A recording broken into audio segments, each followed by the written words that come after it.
Hello friends, welcome to my channel CK hungry foodie.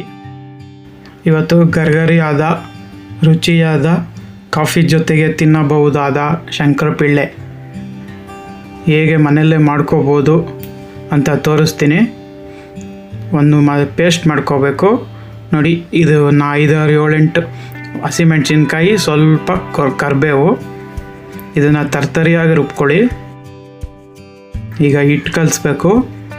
1 cup ಮೈದಾ ಹಿಟ್ಟು, ರುಚಿಗೆ ತಕ್ಕಷ್ಟು ಉಪ್ಪು, ಆಮೇಲೆ ತರ್ತರಿಯಾಗಿ ರುಬ್ಕೊಂಡಿದ್ವಲ್ಲ ಹಸಿಮೆಣಸಿನ್ಕಾಯಿ, ಕರಿಬೇವು, ಅದನ್ನು ಹಾಕ್ಕೊಳ್ಳಿ. ನೋಡಿ, ಇದೇ ಥರ ತರ್ತರಿಯಾಗಿ ರುಬ್ಬಬೇಕು. ಆಮೇಲೆ ಸ್ವಲ್ಪ ಬಿಸಿ ಎಣ್ಣೆ, ಇದು ಬಿಸಿ ಎಣ್ಣೆ ಬಿದ್ರೇ ಗರ್ಗರಿಯಾಗಿ ಬರೋದು, ಸಾಟಿ ಕೊಡೋದು.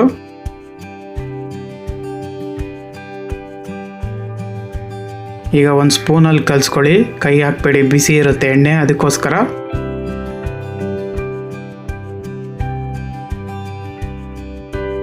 ಈಗ ತಣ್ಣಗಾಗಿದೆ. ಈಗ ಚೆನ್ನಾಗಿ ಕಲಿಸ್ಕೊಳ್ಳಿ. ಫಸ್ಟ್ ಎಣ್ಣೆಯಲ್ಲೇ ಚೆನ್ನಾಗಿ ಹಿಟ್ಟನ್ನು ಕಲಿಸ್ಕೋಬೇಕು ನೋಡಿ, ಈ ಥರ. ಈಗ ಸ್ವಲ್ಪನೇ ನೀರು ಹಾಕಿ ಪೂರಿ ಹಿಟ್ಟು ಅದಕ್ಕೆ ಕಲಿಸ್ಕೋಬೇಕು.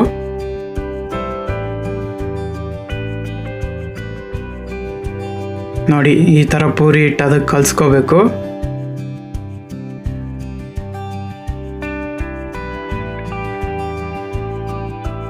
ಈಗ ಚಪಾತಿ ಥರ ಲಟ್ಸ್ಕೋಬೇಕು. 1 ಉಂಡೆ ತಗೊಳ್ಳಿ, ದೊಡ್ಡ ಉಂಡೆ.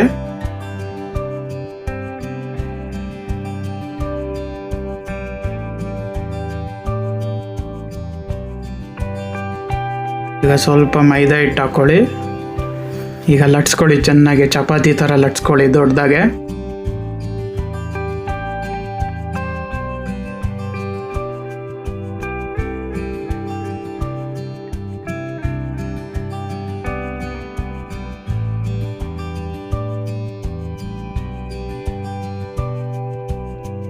ನೋಡಿ, ಈ ಥರ ಲಟ್ಟಿಸ್ಕೋಬೇಕು. ಈಗ ಶಂಕರಪಿಳ್ಳೆ ಕಟ್ಟರೋದು ನೋಡಿ, ಈ ಥರ ಟ್ರಯಾಂಗಲಾಗಿ ಕಟ್ ಮಾಡ್ಕೊಳ್ಳಿ.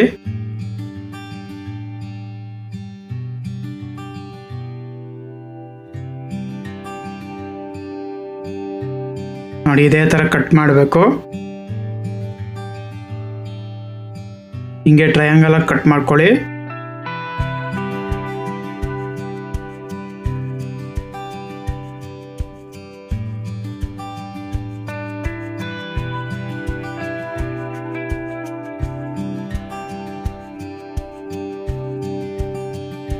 ಈಗ ಅದನ್ನೆಲ್ಲ ಒಂದು ಪ್ಲೇಟಿಗೆ ಹಾಕೊಂಬಿಡಿ, ಕಟ್ ಮಾಡಿದ್ನ.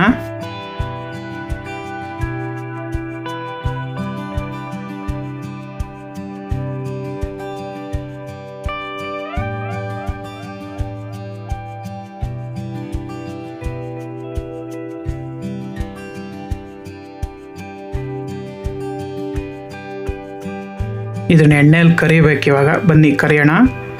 ನೋಡಿ, ಈ ಎಣ್ಣೆ ಕಾದಿದೆ. ಈಗ ಅದನ್ನೆಲ್ಲ ಎಣ್ಣೆಗೆ ಹಾಕ್ಕೊಳ್ಳಿ. ಮೀಡಿಯಮ್ ಫ್ಲೇಮಲ್ಲೇ ಇರಬೇಕು, ಎಣ್ಣೆ ಜೋರಾಗಿ ಉರಿ ಕೊಡಬೇಡಿ.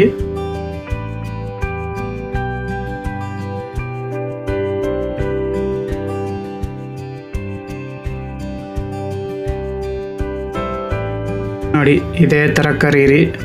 ಮೀಡಿಯಮ್ ಫ್ಲೇಮಲ್ಲೇ ಕರಿಬೇಕು. ಜೋರಾಗಿ ಉರಿ ಕೊಟ್ಟರೆ ಸೀದೋಗ್ಬಿಡುತ್ತೆ, ಗರ್ಗರಿಯಾಗಿ ಬರಲ್ಲ. ಈ ಥರ ಗೋಲ್ಡನ್ ಬ್ರೌನ್ ಆಗಿ ಕರಿಬೇಕು. ಮೀಡಿಯಮ್ ಫ್ಲೇಮಲ್ಲೇ ಕರೀರಿ. ನೋಡಿ, ಈಗ ಇದು ಆಗಿದೆ.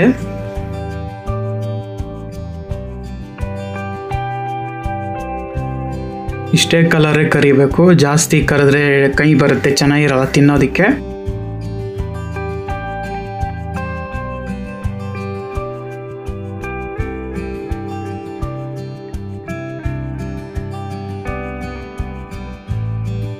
ನೋಡಿ, ರುಚಿಕರವಾದ ಶಂಕರಪಿಳ್ಳೆ ರೆಡಿಯಾಗಿದೆ. ಸಾಯಂಕಾಲ ಕಾಫಿ ಜೊತೆಗೂ ಚೆನ್ನಾಗಿರುತ್ತೆ. ನೀವು ಮನೇಲಿ ಮಾಡ್ಕೊಳ್ಳಿ. ಹೇಗಿದೆ ಅಂತ ಕಾಮೆಂಟ್ ಬಾಕ್ಸಲ್ಲಿ ತಿಳಿಸಿ. ಹಾಗೆ ನನ್ನ ಚಾನಲ್ನ ಸಬ್ಸ್ಕ್ರೈಬ್ ಮಾಡಿ. ದಿನ ಹೀಗೆ ಒಂದೊಂದೇ ಹೊಸ ವೀಡಿಯೋ ಬರುತ್ತೆ. Thank you.